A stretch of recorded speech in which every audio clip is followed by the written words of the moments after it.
அன்பில் மகேஷ் ஐயா வந்து ஒரு சின்னதாக ஒரு வருத்தத்தையும் குற்றத்தையும் அப்படியே சொல்லியிருக்காரு.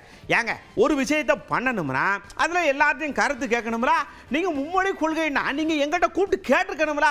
கேட்காம நீங்கள் வீட்டுக்கு இதை பண்ணுன்னு சொன்னால் எப்படி பண்ண முடியும்? அப்புறம் நாங்கள் என்னத்துக்கு இருக்கோம்? இப்போ எங்கள் ஏரியாவில் புள்ளக்காட்டெலாம் படிக்கி இடையில பள்ளிக்கூடம் போகாமல் இருக்க மாட்டேங்கல்ல. எல்லாம் பள்ளிக்கூடம் போகணும் 100% நாங்கள் படிக்க வைக்கிறோம்ல.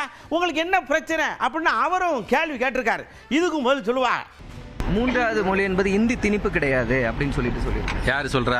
தர்மேந்திர என்ன பண்ணீங்க? ஒரு ஸ்கூல்ல வந்து ஒரு 50 பிள்ளைங்க இருக்கிறாங்க.